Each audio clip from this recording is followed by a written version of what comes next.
હવે આપણે standard 10th માં સ્વાધ્યાય 8.3 કરવાના છીએ, જેમાં ત્રિકોણમિતિના સૂત્રોનો ઉપયોગ થાય છે. ઓલરેડી આપણે પહેલા સેશનમાં બધા સૂત્રો જોયા, કેવી રીતે મળે છે, શું મળે છે, પણ એકવાર હું તમને યાદ કરાવી દઉં કે સૂત્રો કયા કયા હતા. Sine square theta plus cos square theta is equal two, પછી વાત કરીએ કે ભાઈ સાઇન સ્ક્વેર થીટા બરાબર શું હતું, તો 1 માઇનસ કોસ સ્ક્વેર થીટા.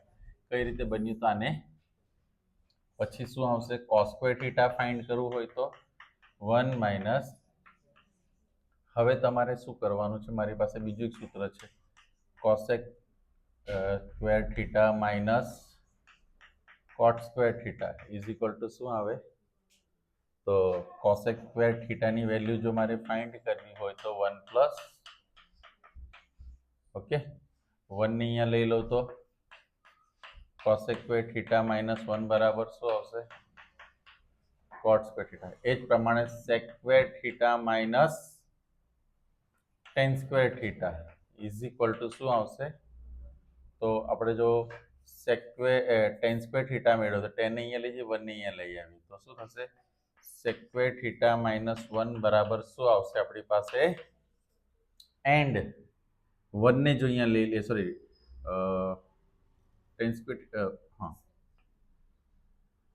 આપણે સેક સ્ક્વેર થીટાની વેલ્યુ ફાઇન્ડ કર્યો છે ને, તો સેક સ્ક્વેર થીટાની વેલ્યુ કેવી રીતે આવશે, 1 પ્લસ, આને અહીંયા લઈ લીધું, રાઈટ.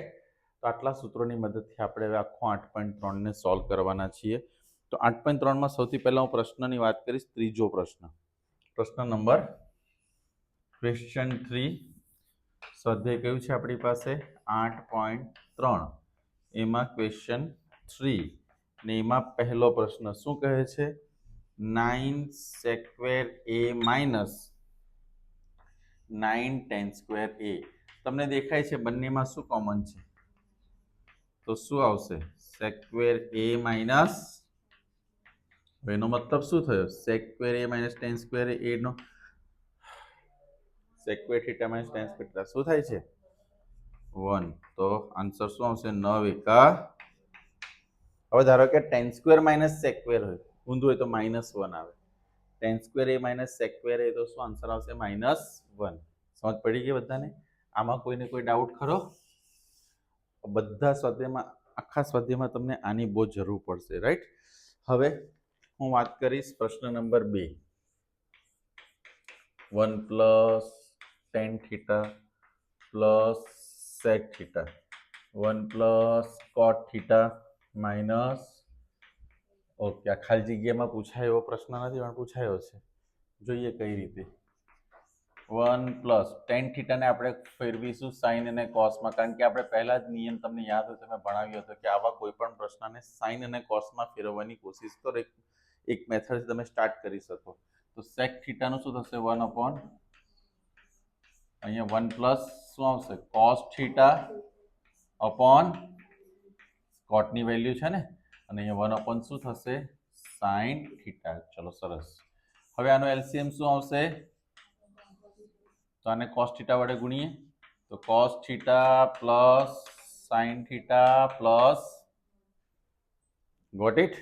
હવે શું થશે, sin આને ગુણો, sin theta plus cos theta minus 1 upon શું આવશે, હવે જો આ બંને a અને આ શું છે b, સમજ પડે છે, આ a b, a અને તો a square minus b square થશે, કારણ કે અહીંયા પ્લસ છે ને અહીંયા શું છે, તો આપણે એમ ગણીએ cos theta plus whole square minus કોનો સ્ક્વેર, બરાબર. નીચે શું આવશે cos થીટા ઇન્ટુ, ક્લિયર. શું કર્યું સરે, હવે આનું શું થશે આખા કાઉન્સનું, cos square theta plus sin square theta plus 2 sin theta cos theta minus a square b square 2ab, કે સૂત્ર તમે એમ શું મોડે કર્યું છે આટલા વર્ષથી કે a square plus 2ab plus b square, પણ 2ab ને આપણે પાછળ લખ્યું, ખ્યાલ આવે છે, એ જ આપણો ફોર્મ્યુલા છે. આગળ વધુ, હવે cos square plus sin square નો આન્સર નીચે શું લખીશું, cos થીટા ઇન્ટુ, આનો આન્સર શું આવશે 1 પ્લસ 2 સાઇન થીટા નીચે કોસ થીટા અને 1 1 ગયું તો 2 સાઇન થીટા કોસ થીટા નીચે કોસ થીટા ઇન્ટુ આન્સરમાં શું આવ્યું તમારી પાસે? ક્લિયર થયું? આમાં કોઈને કોઈ ડાઉટ હોય તો નહીં તો હું આગળ કરાવી શકું? ચાલો હજુ એક ક્વેશ્ચન છે. ક્વેશ્ચન નંબર 3 શું કહે છે? sec a plus tan a અને 1 માઇનસ sin a, આનો શું આન્સર આવે આપણે ફાઇન્ડ કરવાનું છે. આપણો નિયમ શું કહે છે? સાઇન અને કોસમાં કન્વર્ટ કરો. તો sec a નું શું થશે? 1 અપોન,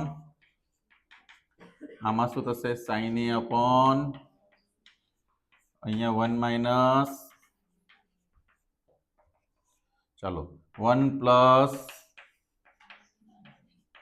અપોન cos a. ખ્યાલ આવી ગયો ને? એલસીએમ સેમ છે એટલે અહીંયા 1 માઇનસ, હવે અહીંયા 1 a plus b, a minus b એટલે a સ્ક્વેર માઇનસ, એના નિયમ પ્રમાણે શું થશે? કોનો સ્ક્વેર થશે? 1 નો square minus upon cos a upon શું આવશે? તો 1 માઇનસ એટલે આનું શું થશે? 1 minus sine square a upon cos a. તો 1 માઇનસ સાઇન સ્ક્વેર એટલે શું? cos square a. cos a ગયા તો આન્સર શું આવે? હવે આ જ ક્વેશ્ચનમાં અહીંયા તમારી પાસે ક્વેશ્ચન હું તમને બનાવીને આપી દો, તમે જાતે કરજો. સ્ટાર એટલે નંબર નથી. cosec a plus cot a અને બીજા બ્રેકેટમાં એની સાથે છે 1 માઇનસ cos a. સમજી ગયા? આનો આન્સર તમારે ફાઇન્ડ કરવાનો છે. આવડશે? ચલો પાંચમો પ્રશ્ન. પાંચમો જ આવ્યા ને કે ચોથો? જે કૂદી ગયા આપણે? આ ચોથો જ છે, right. 1 plus tan square a 1 plus, ચાલો આપણા સૂત્ર પર પાછા આવીએ. 1 પ્લસ tan સ્ક્વેર થીટા શું થાય છે? sec square theta. 1 plus cot square theta શું થાય છે? એટલે ઉપર શું આવશે? sec સ્ક્વેર, નીચે શું આવશે? cosec square theta. હવે sec ને વ્યસ્ત કરીએ, નીચે લાવીએ તો શું થઈ જાય? ને cosec ને ઉપર લઈ જઈએ તો શું થઈ જશે? કેમ વ્યસ્ત છે ને એકબીજાના? sec સ્ક્વેર થીટા એટલે 1 અપોન cos સ્ક્વેર ને cosec એટલે 1 અપોન sin, જે ઉપર ચાલ્યું જાય. એટલે આમ સમજો કે આને હું રેસિપ્રોકલ કરું છું, વ્યસ્ત કરું એટલે sin, આને કરીએ તો sin square upon cos square શું થશે? tan square theta. કયું થીટા થશે? tan square theta. હજુ એક દાખલો, હજુ પ્રશ્ન હવે આવશે કયો? ચોથો. ક્વેશ્ચન 4. એટલે ક્વેશ્ચન 3 ના 4 પૂરા થયા. હવે આપણે જોઈશું ક્વેશ્ચન 4, જેમાં પહેલો પ્રશ્ન છે cosec theta minus cot theta whole square બરાબર 1 minus cos theta 1 plus cos theta. આ આન્સર આપણે લાવવાનો છે. નિયમ પ્રમાણે શું કહે છે આપણને? LHS લઈએ પહેલા. લેફ્ટ હેન્ડ સાઈડ શું છે? cosec theta minus cot theta hall square છે. તમે શું બોલ્યા? cosec theta minus cot square theta. એવી રીતે મતલબ બદલાઈ જાય. cosec theta minus cot theta hall square છે. ચલો આનું શું થશે? 1 માઇનસ સાઇન થીટા, હજુ સ્ક્વેર બોલો છો, cos theta upon whole square. હવે છેદ સરખો છે બંનેનો, તો 1 માઇનસ શું થશે? હવે આપણે સ્ક્વેરને સેપરેટ કરવાનું છે. કઈ રીતે? 1 માઇનસ કોસ થીટા ને હોલ સ્ક્વેર અને નીચે સાઇન સ્ક્વેર. સ્ક્વેર અલગ અલગ એટલે a upon b whole square તો a square b square, right? એ રીતે આપણે અહીંયા કર્યું. હવે આ a minus b whole square છે એટલે a square minus 2ab plus b square. એકનો સ્ક્વેર શું થશે? 1. 2 1 2, 2 એકા 2 cos theta plus cos square theta. નીચે શું આવશે? નીચે સાઇન. નહીં કામ કરીએ, નહીં ચાલો કામ કરીએ, ઉપર રવા દો. a માઇનસ b નો રૂલ્સ વાપરવો. હું નિયમોમાં જતા જતા દાખલો ભૂલી ગયો, એવું થઈ ગયું. તો 1 minus cos theta hall square છે. સાઇન સ્ક્વેર થીટા એટલે શું? તમારી પાસે સાઇન સ્ક્વેર થીટા છે, શું છે? 1 માઇનસ. હવે ઘણાને થાય કે સર આ સરખું જ છે ને? નહીં, આ અલગ અલગ છે. શું અલગ અલગ છે? એના માટે આપણે એક એક્ઝામ્પલ લઈને તમને બતાવો. જો a minus B whole square અને a square minus B square, આટલો ડિફરન્સ છે. આનો મતલબ શું થાય? ઉપરનો જે કાઉન્સ છે a માઇનસ બી બે વાર થશે. જ્યારે અહીંયા શું થશે? a સ્ક્વેરમાં a માઇનસ બી અને a પ્લસ બી, આ ડિફરન્સ એટલે તમે આ કટ કરી શકો, આને કટ કરી શકો નહીં. એ ડિફરન્સ છે આની અંદર. ને મોસ્ટલી સ્ટુડન્ટ અહીંયા સુધી કરીને દાખલો ખોટો કરી દે છે. બરાબર છે? તો આપણે શું ધ્યાન રાખીશું? આનું શું થશે? 1 minus cos theta 1 minus cos theta 1 plus, હવે શું જશે? 1 minus cos theta cut, answer 1 minus cos theta, sorry, answer આવી ગયો તમારો. એટલે RHS લખી શકીએ આપણે, RHS. બોલો, કોઈને હમણાં સુધી કોઈ ડાઉટ જાય છે? બધા નિયમ પ્રમાણે સમજ પડે છે? તો એના પછીનો ક્વેશ્ચન સેકન્ડ નંબર છે, 4th નો સેકન્ડ. શું કહે છે? cos a upon 1 plus sin a છે. 1 પ્લસ શું છે? એક કામ કરે, આપણે એને પછી કરી, જગ્યા ફાઇન્ડ કરીને. અને આ ક્વેશ્ચન તમારે કરવાનું છે sec theta minus tan theta whole square. બરાબર છે? તો એનો આન્સર શું હશે? 1 minus sin theta 1 plus. Clear થયો ને?